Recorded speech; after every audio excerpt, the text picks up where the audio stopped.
What's going on, Daytona fans? Welcome back to another budget buys. Now we've moved up from 20 to 25,000, and in this range, this is when you're going to start seeing some SRT8s, and that's exactly what my Mopar pick is. Let's take a look. So my Mopar pick is a used 2009 Challenger SRT8 in B5 blue. Look at the price and the mileage. The price is just under 25,000.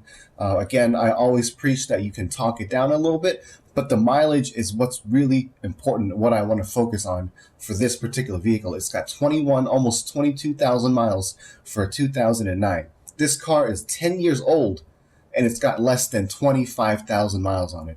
You know this was a summer car. You know this car wasn't driven in the rain or in the snow. Maybe in the rain, but I would really doubt in the snow. So let's take a look at this beautiful SRT8. So of course we have the exterior colors and photos. I really doubt there are any huge imperfections in this Challenger, especially given the mileage.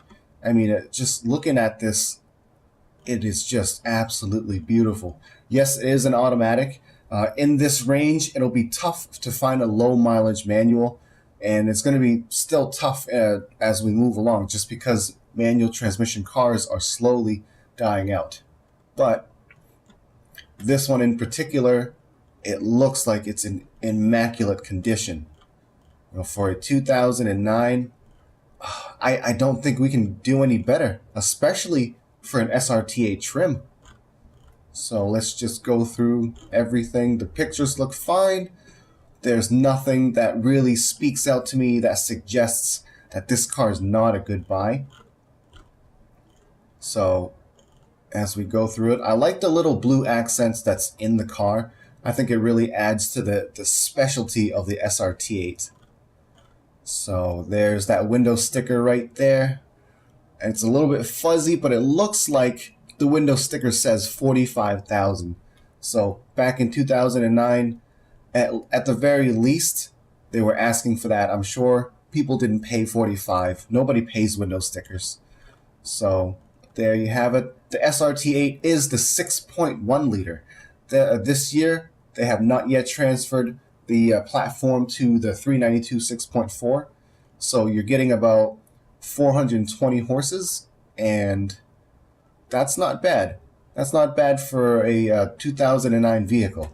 It may be a little bit lacking these days, but honestly, 400 horsepower is not that bad for any car. So this is my Mopar pick. Let's take a look at the competitor. And the competitor, of course, is a 2013 Chevrolet Camaro 2SS.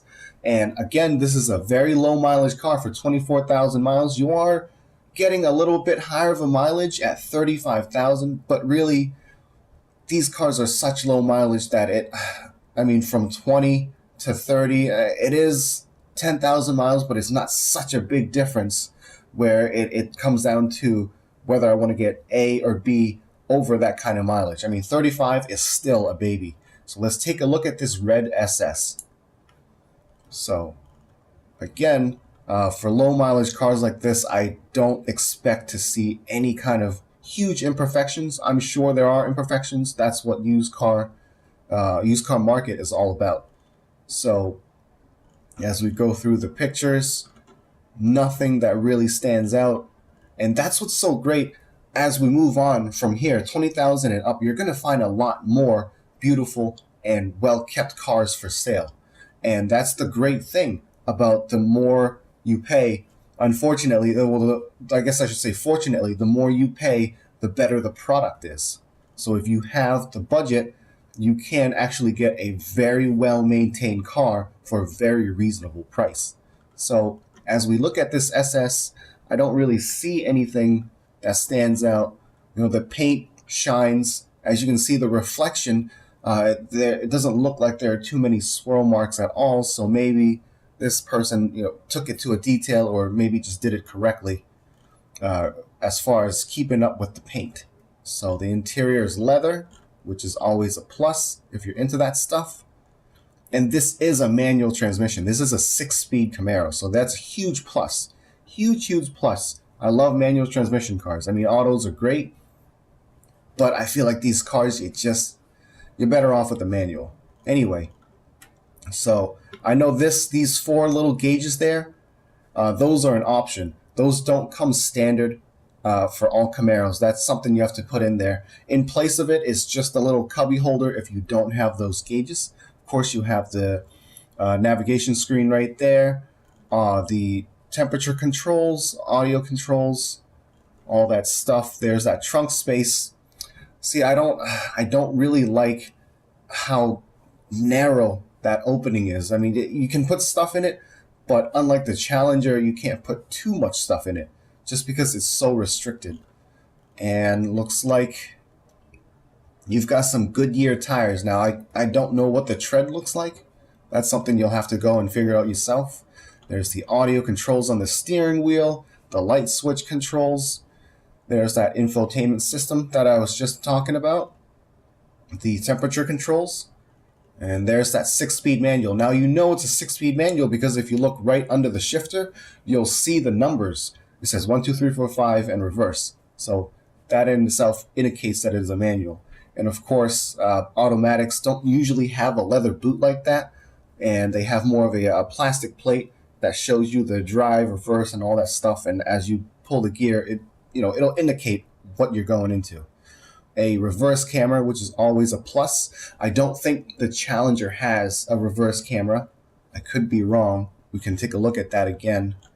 And that's it for about 35,000 miles and $24,000 starting price. For about $24,000 and about 35,000 miles, you can get a pretty well equipped red Camaro 2SS. Now the 2SS indicates that it's V8, which if you're in a market for V8, not bad. So let's see real quick if we can find a reverse camera. It looks like it's not there. The reverse camera usually on the Challengers is in the middle of the spoiler, and it looks like it's smooth all the way around. I don't see any cameras around the tail lights or the license plate area. So I am guessing this particular Challenger doesn't come with a rear view camera. And if that's something that's important to you, maybe it's good to look somewhere else. But, for me, it's not a huge deal. I can always get it aftermarket installed. It shouldn't be that much. Reverse cameras these days are not that much money. So, now that we've gone through both vehicles, which one would I pick? They both have their pros and cons. Of course, the Challenger, I love the paint. I love the SRT brand. I love that this whole package just looks so unique. It looks so retro. I love the way the Challenger was reborn. On the other hand, I also love this particular generation of the Camaro. I really like the headlights. I like the whole package, the front, the back, everything. The 2019 Camaros, I'm not a huge fan of, so that's why I picked this one in particular. There were newer Camaros that were on sale, but I like this body style more. And for my dollar, I'm going to go with the Camaro. I know, I am a Mopar guy, but you know what? I'm also a guy who likes a good deal. And this Camaro, I think it just has more going as far as my personal opinion. It's got the manual transmission. It's got the rear view camera. I mean, it's got that alone. The manual transmission is a huge plus. And the rear view camera, again, I know is cheap, but you know what? It's nice to have it already installed on the vehicle. And, both these motors aren't lacking in power, but I think my choice would be the Camaro. The interior, not that great, but I feel like neither is the 2009. The 2009, it looks, I feel like it looks kind of plain. I really like the redesign of the 2015 where they really redid everything and it looked more modern and it looked more acceptable, in my opinion.